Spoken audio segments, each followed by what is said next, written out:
안녕하세요. 일신사입니다. 저희 채널에는 신박한 사연들이 많이 있으니 많은 분들의 구독 부탁드립니다. 이번 사연은 줄돈을 안 주기 위해서 생트집을 잡던 시모와 시모 편을 들던 남편을 시원하게 버린 사연인데요. 함께 보시겠습니다.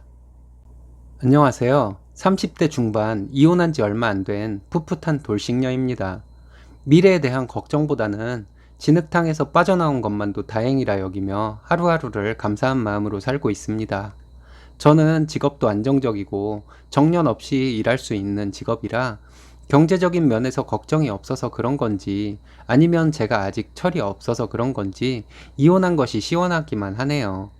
얼마 전에 끝을 낸 결혼 생활 1년이 저는 정말 괴롭고 힘들었거든요. 전 남편과는 지인의 소개로 만났습니다. 사람이 참 겉으로 보기에는 성격 좋은 호탕한 남자였어요. 직업은 공무원이었고요. 친정에도 참 잘하고 저희 부모님과도 대화도 잘 맞춰드리는 사람이라 너무 좋아 보였습니다. 홀시어머니의 신우 셋의 외아들이라는 사실을 알게 되었을 때도 전 남편이 워낙에 성격이 활달해서 별 걱정을 하지 않았었습니다. 저희 둘은 홍기도 차고 둘 다 직업도 안정적이고 해서 별다른 조건들은 별 문제가 안 될 것 같아서 주위에서 부러워하는 결혼을 하게 되었어요. 신우들은 모두 결혼을 하고 전 남편과 시모가 살던 집은 서울 근교의 시골집 같은 곳이었습니다. 전 남편은 외아들이라서 시어머니를 모시고 살기를 원했었는데요. 저도 인사를 갔을 때 시어머니가 너무 자상해 보여서 모시고 사는 것이 나쁘지는 않을 것 같다는 생각이 들었습니다. 신혼집은 그 신랑이 시모와 살던 집에서 가까운 신도시 아파트 전세로 하기로 하고 전 남편과 반반하기로 했어요. 공무원이 안정된 직업이긴 하지만 박봉인 직업이라 그런지 전 남편은 모아놓은 돈이 많지 않았습니다. 그래서 제가 모은 돈과 친정에서 보태준 돈으로 일단 신혼집 아파트 전세를 계약하고 전 남편과 시모가 살던 집이 팔리면 아파트 전세금의 절반을 저에게 주어 친정에서 보태준 돈을 갚기로 하고 결혼을 했습니다. 막상 결혼을 해서 보니 시모와 전 남편이 자상하기는 한데 여러 가지 단점이 보이기 시작하더라고요. 시골집 같은 곳에서 살았어서 그런지 주방을 많이 지저분하게 사용했습니다. 화장실도 마찬가지고요. 그렇지만 제가 깨끗이 유지되도록 닦아놓으면 되고 시모도 일하고 들어온 저에게 수고했다, 고생했다 하며 자상하게 대해줘서 청결 유지에 저와 차이점이 있는 것에는 별 상관은 없었습니다. 그렇게 신혼생활을 유지하던 중에 전 남편과 시모가 예전에 살던 집에 가보게 되었습니다. 가서 보니 놀라운 일이 일어나고 있더라고요. 그 낡은 집에 어떤 사람들이 이사를 들어오고 있었습니다. 저는 그 집이 팔렸다는 말도 들어본 적이 없는데 이사를 들어오고 있었으니까요. 그래서 이사를 들어오고 계시는 분들에게 여쭤봤어요. 내가 여기 집주인인데 어떻게 지금 이사를 들어오고 계신 거냐고요. 그랬더니 그분들이 여자 어르신과 계약을 했다며 계약서를 보여주더라고요. 시모의 이름이 적혀 있더라고요. 그 집은 시모의 이름으로 되어 있었으니 제가 모르는 사이에 매매 계약을 하고 집을 판 것이었습니다. 그래서 곧 시모가 저에게 집 팔렸다는 얘기를 하고 결혼 전에 약속했던 전세금의 절반을 주겠지 하고 기다렸어요. 그 돈을 받으면 저희 친정에 돌려줘야 하니까요. 근데 며칠이 지나도 시모는 얘기가 없더라고요. 전 남편에게 얘기를 해봤지만 주시겠지. 이게 대답의 전부였어요. 한 달 가까이 기다려봐도 시모는 아무 얘기가 없었습니다. 답답해서 제가 시모에게 얘기를 했어요. 그 집이 팔린 것을 제가 알고 있다고요. 그 집 판 돈으로 지금 살고 있는 집의 전세금 절반을 언제 주실 거냐고 물어봤습니다. 그랬더니 저에게 그걸 어떻게 알았냐며 그 집 팔리기만 감시하고 살았냐고 하더니 저에게 서운하다고 하더라고요. 그게 왜 서운할 일이냐고 얘기하고 이제 약속대로 돌려줄 돈을 돌려달라고 했습니다. 시모는 집 한 돈을 쓸 때가 있어서 좀 썼으니 나중에 돈이 들어오면 전세금의 절반을 준다고 하더라고요.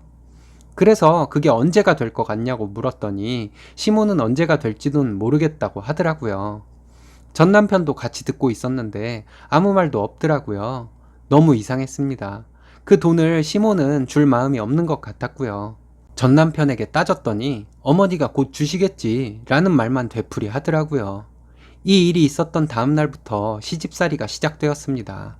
시집살이라기보다는 트집살이가 더 어울리는 말이겠네요. 시모가 있는 방의 문을 열고 식사하시라고 얘기했더니 시모는 문을 열고 얼굴만 내밀고 시어머니에게 얘기하는 버릇은 어디서 배웠냐며 소리를 지르며 욕을 하더라고요. 죄송하다고 했습니다. 시모는 가정교육 어쩌고 하면서 저에게 앞으로 똑바로 하라고 하더라고요. 그리고 시모는 또 호칭 문제를 가지고 트집을 잡더군요. 제가 전 남편에게 결혼 전부터 땡땡씨 이렇게 불렀었는데 그걸 가지고 시모는 결혼한 지가 언제인데 아직도 여보당신이라는 호칭으로 안 바꿨냐며 혼내듯이 말하더라고요. 그래서 알겠다고 하고 바꾸려고 했습니다. 여러분들도 아시겠지만 습관적으로 쓰던 말이 하루아침에 바로 바뀌지는 않잖아요. 그래서 가끔 전 남편을 땡땡씨라고 하면 시모는 불같이 화를 내더라고요. 그리고 전 남편과 시어머니와 함께 외출을 할 일이 생기면 시모는 먼저 가서 조수석에 앉아 있더라고요. 하는 수 없이 저는 뒷자리에 앉았습니다. 이런 말도 안 되는 시집살이에 어안이 벙벙하던 저는 그 전에는 자상하던 시모가 이런 일들을 벌이기 시작한 것은 제가 집이 팔렸으니 전세금 절반을 달라는 말을 했을 때부터 시작이 되었다는 것을 알게 되었습니다. 이런 것들은 일례로 말씀드리는 것이고 그 외에도 정말 별것도 아닌 것에 저에게 화를 내며 쌍욕도 하는 시모 때문에 많이 힘들었습니다. 나중에는 정말 화가 나더라고요. 전 남편에게 얘기를 해봐도 허허거리며 곧 주시겠지 하는 말만 되풀이되니 답답해서 미칠 지경이었습니다. 시모의 말도 안 되는 트집이 시작될 때부터는 신우들의 전화도 저에게 자주 왔었습니다. 시모가 하던 말도 안 되는 트집을 신우들도 전화로 같이 하더라고요. 처음에는 신우들에게 오해라며 상황을 설명해 주었지만 이미 저에게 트집을 잡아서 화내기로 작정하고 전화한 신우들에게 그런 설명들이 통했겠어요? 신우들은 제가 잘못한 것이라며 무조건 화만 내더라고요. 몇 달 동안 그렇게 시모와 신우들에게 시달리니 못 살겠다는 생각이 들었습니다. 몇 달 지나고 생각해보니 전 남편이란 인간은 제가 그렇게 시달리고 있는 것을 뻔히 알면서도 꿋꿋하게 중립을 지키고 있는 것을 보니 자기 엄마와 누나들의 편이라는 것이 확실했고요. 그런 날들이 지속되던 어느 날 휴일에 제가 짜장라면을 끓이다가 물 조절을 잘못해서 라면을 좀 태웠습니다. 별것도 아닌 라면 타는 냄새에 시모는 소리를 지르며 난리를 치더라고요. 친정에서 살림을 그것밖에 못 배웠냐며 이래서 사람은 가정교육이 중요하다는 말에 제가 더 이상 참아서는 안 되겠다는 생각이 들었습니다. 그래서 시모에게 다짜고짜 돈이나 내놓으라고 했습니다. 전세금 절반 약속대로 당장 달라고 했어요. 그 돈 주기 싫어서 지금까지 저를 기죽이려고 이렇게 저에게 트집을 잡아왔다는 사실을 알고 있다고 했습니다. 저는 가정교육을 제대로 받은 사람이라 이런 말도 안 되는 억지에 기죽을 사람이 아니라고 했습니다. 그러니 당장 전세금 절반 주고 얘기하자고 했어요. 언젠가 준다고 하지 않았냐고 전 시모는 얘기를 하더라고요. 그 언젠가가 언제냐고 물었더니 시모를 돈 떼먹을 사람으로 몰아간다며 신우에게 전화를 해서 울고불고 난리를 치더라고요. 그렇게 거짓으로 울어봤자 소용없다고 했습니다. 그리고 신우들이 몰려올 것 같아서 저도 친정오빠에게 전화를 했어요. 그리고는 시모에게 이 집 빼버릴 거라고 했어요. 이 집 빼서 전세금 절반을 부모님께 돌려드리고 나머지 절반으로 집을 구하던지 하겠다고 했습니다. 한참 있으니 신우들이 오더라고요. 휴대폰 녹음 기능을 켰습니다. 저에게 신우 셋이서 다짜고짜 욕을 하며 잡아먹을 듯이 덤비더군요. 저도 참지 않았습니다. 제가 큰 신우에게 내 휴대폰 어플이 있어서 통화 내용 다 자동으로 저장돼. 네가 나한테 매일 전화해서 소리 지르고 욕한 거 다 녹음돼 있어. 너 내가 신고할 거야. 이렇게 얘기했습니다. 그랬더니 큰 신우가 저에게 다가오더라고요. 머리채라도 잡힐 것 같아서 제가 먼저 신우 싸대기를 때리고 쌍욕을 했습니다. 제가 그렇게 강하게 나가지 않으면 신우들에게 둘러싸여서 집단 구타를 당할 것 같아서요. 다른 신우들이 저에게 덤비려고 하고 전 남편은 말리고 있는 중에 저희 부모님과 오빠가 왔습니다. 아빠가 며느리를 가지고 신우들이 몰려와서 이게 무슨 짓이냐며 소리를 지르더라고요. 저희 오빠는 전 남편 멱살을 잡고 가만 안 두겠다고 하고 있고요. 그랬더니 시모와 신우는 기가 죽어 아무 말 못하더라고요.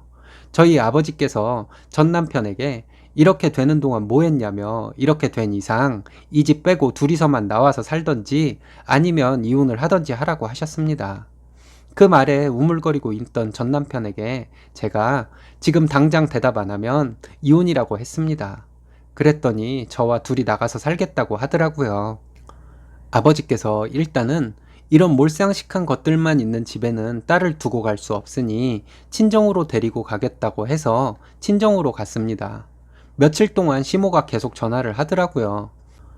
계속 안 받다가 며칠 만에 전화를 받았더니 뭔가 오해가 있었다며 곧 전세금 절반을 줄 테니 집을 빼지 말라고 하더라고요. 시모는 마음이 급했겠죠. 그 집 판 돈을 어디에 썼는지 아니면 가지고 있는지는 모르겠지만 자기를 모시고 살던 외아들은 저를 따라서 떠나겠다고 하고 살던 집은 빼버리고 하면 시모는 갈 곳이 없을 테니까요. 딸 셋 중에 누군가의 집으로 가야 하겠지만 그게 가능할지도 미지수일 테니까요. 시모에게 됐다고 했습니다. 여태까지 시모와 신우가 한 짓에 대해 다 같이 찾아와서 저에게 무릎 꿇고 빌어도 시원치 않을 판에 이렇게 전화로 말도 안 되는 속임수를 쓰는 것을 보면 정상적인 사람 같지는 않다고 말했습니다. 그랬더니 저에게 또 욕을 하고 소리를 지르더라고요. 이럴 줄 알았다 했습니다. 아들은 내가 잘 데리고 살 테니 딸들과 잘 살아보시라 했어요. 근데 이거 거짓말이었습니다. 중립적인 척 하면서 매번 괴롭힘을 받고 있는 저를 뻔히 보고도 어떤 액션도 취하지 않는 인간을 뭘 믿고 같이 살겠어요. 그 이후에 전 남편이 저와 나와서 단둘이 살겠다고 언제 집 구해지냐고 하길래 그럴 일 없다고 말했습니다. 이혼하자고요. 아내를 그렇게 구박하고 트집을 잡는 엄마에게 한마디도 못하는 인간이랑은 못 살겠다고요. 평생 어머니나 모시고 가끔 연애나 하고 살라고 했습니다. 그리고 어머니가 한 짓과 신우들이 전화로 욕한 것들 내 휴대폰에 녹음돼 있으니 허튼 짓 하지 말고 최대한 빨리 이혼 절차나 밟자고 했습니다. 아니면 네 엄마와 누나들 상대로 위자료부터 청구하고 소송 이혼하겠다고요.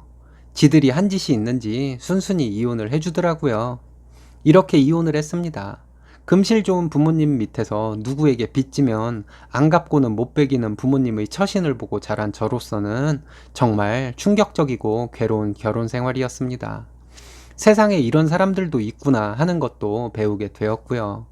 사회생활을 하다가 정말 이해 안 되는 사람들을 몇 번 봤었는데 전시모와 전신우들을 대비시켜 보면 어느 정도 이해가 가더라고요. 이혼을 한 후에 들리는 소문에 의하면 전시모는 그 집을 판 돈을 전부터 있던 빚을 갚았다고 하더라고요. 딸들이 엄마를 받아주지 않아서 전 남편과 월세를 살고 있다고 들었습니다. 처음부터 저에게 빚을 갚았다고 솔직하게 얘기하고 미안하다 한마디만 했으면 일이 이렇게까지 되었을까요? 제가 돈 내놓으라고 할까봐 저를 기죽이려고 딸들과 난리치던 전 시모는 아들 인생까지 망쳐놓게 생겼네요. 제가 이혼할 때 전 남편과 마지막으로 만났을 때 얘기했습니다. 너는 네 엄마 버리지 못하면 결혼 절대로 또 못할 거구라고요. 그러니 평생 연애나 하면서 엄마 잘 모시고 살라고요. 참 힘든 1년여간의 결혼 생활이었습니다. 지금은 그때의 충격에서 벗어나는 중이고요. 여기에 이렇게 털어놓고 나니 많이 후련합니다.